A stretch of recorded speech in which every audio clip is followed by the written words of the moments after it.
adik-adik, selamat datang di Empathic Project. Saya Nina Situmorang, bisa saya dipanggil dengan Kak Nina. Saya adalah seorang life coach dan juga seorang dosen di salah satu perguruan tinggi swasta di Yogyakarta. Cenderung saya temukan kalau kemudian saya memberikan tugas, ya, ada dua kelompok atau dua karakteristik mahasiswa kalau menerima tugas. Yang pertama mahasiswa kelompok A, itu ya boleh saya katakan, itu akan menerima tugas dengan tugas lagi ya Bu.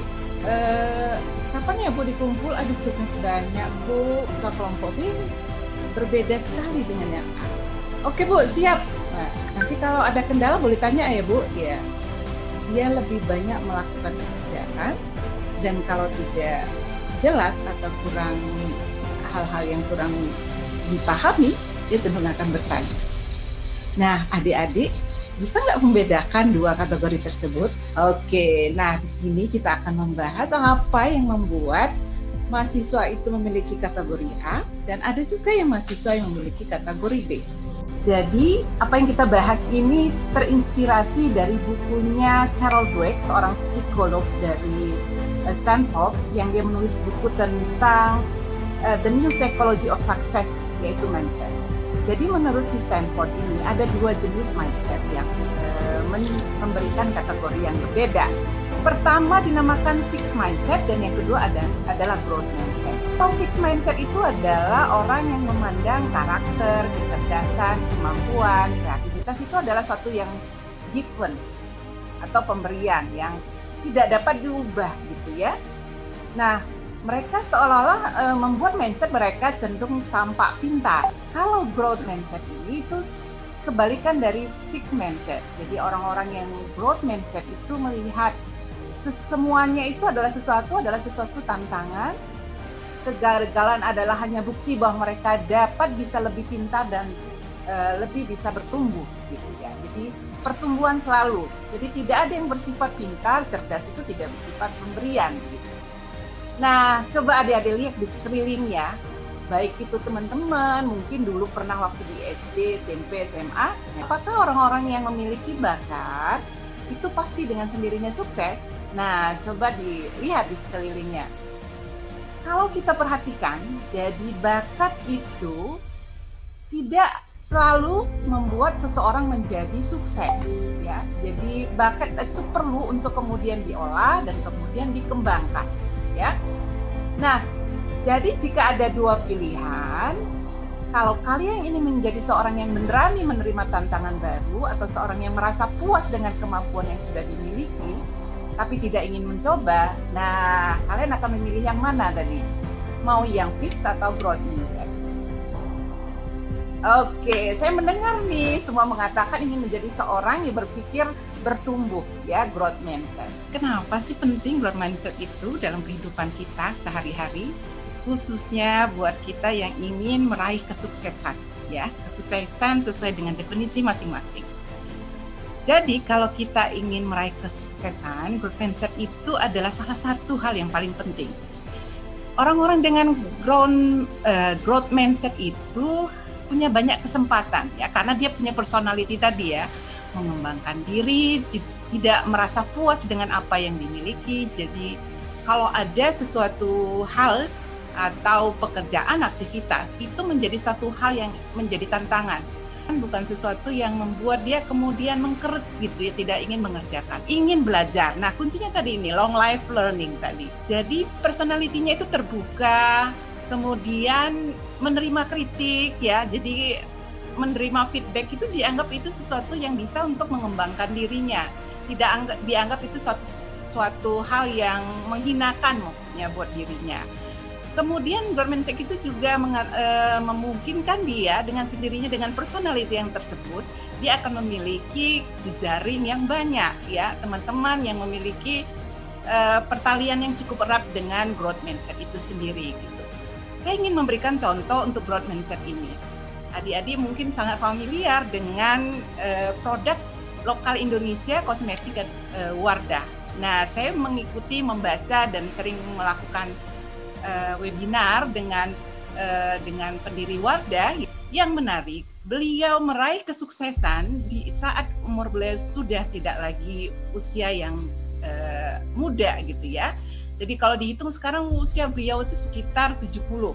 Beliau mengatakan kunci sukses itu tidak harus berdasarkan tren kepada usia. Jadi beliau malah usia 50, 60 tahun malah membuat produk perusahaan Wardah yang kemudian menjadi trend center untuk halal kosmetik.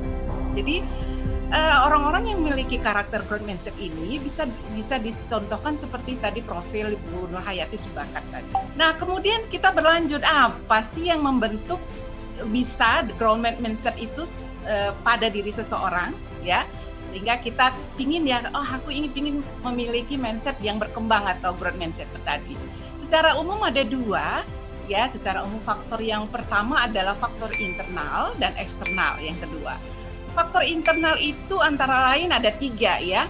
Ada personality, family, and belief system. Jadi kalau personality ini berhubungan dengan orang-orang yang terbuka, open mind, kemudian pantang menyerah, hardiness-nya kuat, kemudian grit, sungguh-sungguh ya, dan konsisten. Nah, itu ciri-ciri personality.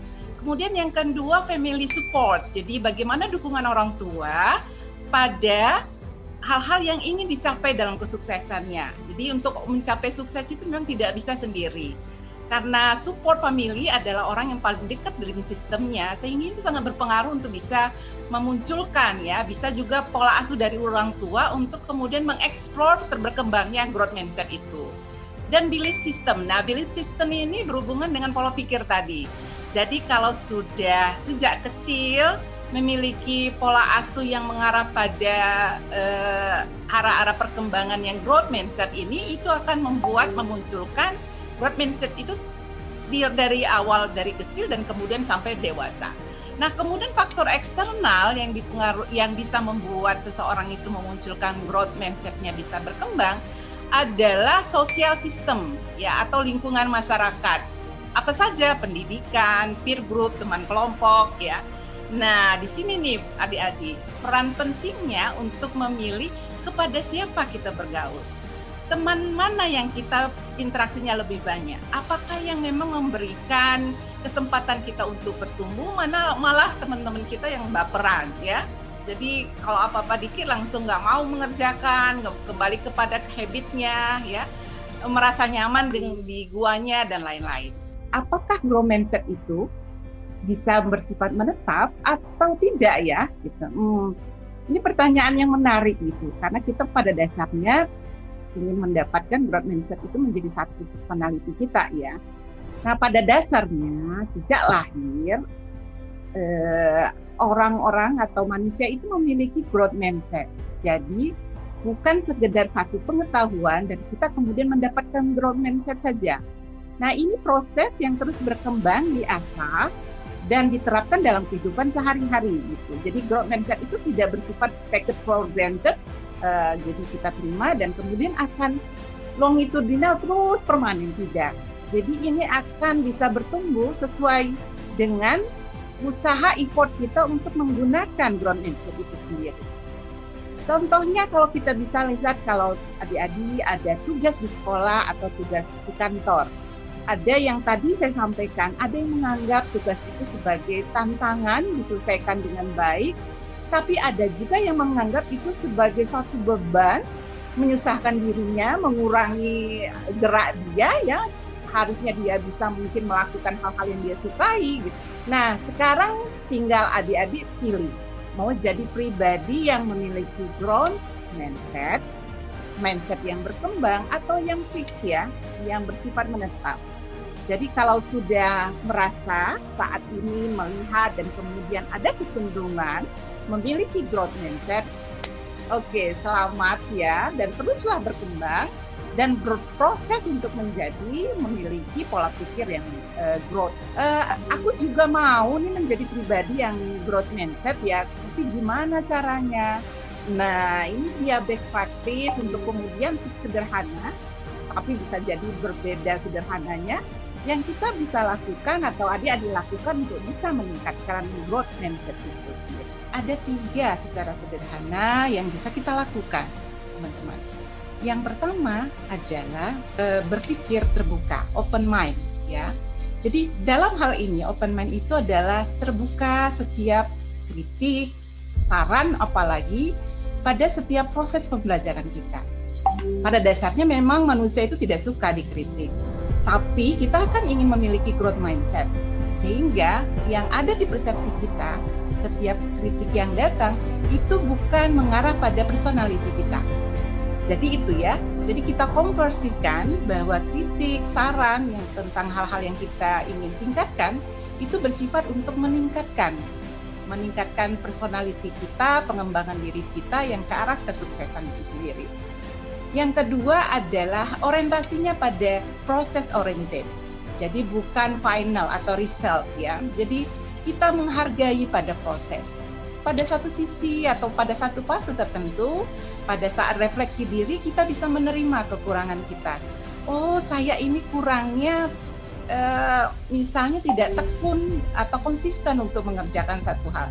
Nah, bagaimana caranya? Nah, orang yang orientasinya pada proses itu sebetulnya malah memberikan kesehatan mental pada dirinya. Karena kalau hanya pada targeting yang dia posisikan adalah sesuatu final yang berhasil, itu dia belum mengerjakan langkah selanjutnya, sudah rasa stres, sudah ada evaluasi diri sendiri, dan itu bisa jadi membuat dia untuk mundur kembali untuk tidak melanjutkan. Terakhir adalah long life learning. Jadi seseorang yang senang belajar sepanjang hidupnya. Apa yang terjadi pada orang yang suka pembelajar? Dia akan mau berbagi pengetahuan, ilmunya pada orang lain. Dalam rangka untuk bisa mengetahui kemampuanku untuk bisa mengerjakan aktivitas yang telah dipelajari, aku akan coba lakukan pada orang lain atau satu tempat tertentu. Nah, dari situ kita akan bisa melihat evaluasi diri, dan pada saat kita berbagi, orang lain juga mendapatkan seri ilmu pengetahuan dari kita. Tidak hanya ilmu pengetahuan, bisa keterampilan. Orang-orang yang pembelajar itu tidak mengatakan bahwa semua aktivitas itu nggak ada resiko, tidak. Jadi dari awal juga sudah mempersiapkan kemungkinan-kemungkinan yang terburuk misalnya yang akan dia dapatkan. Tapi itu tidak dia membuat menjadi pesimis ya. Bisa jadi malah membuat dia menjadi lebih optimis. Dan kemudian orang yang pembelajaran itu dia tidak akan stay pada satu term atau satu konteks tertentu. Dia akan belajar kepada siapapun yang menjadi modeling dia.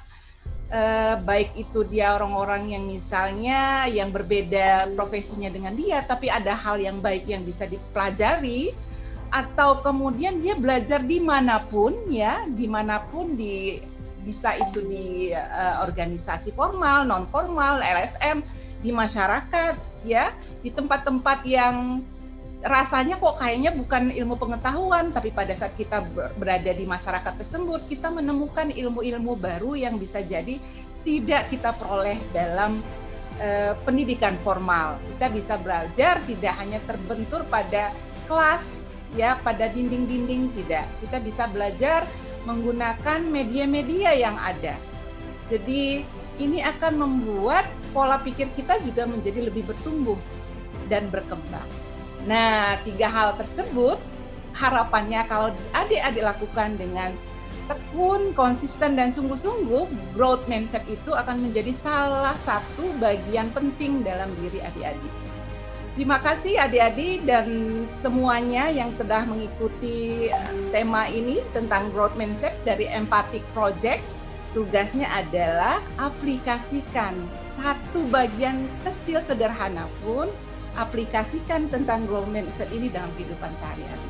Ya, jangan jadikan pengetahuan itu hanya dalam bentuk kognitif atau pikiran saja.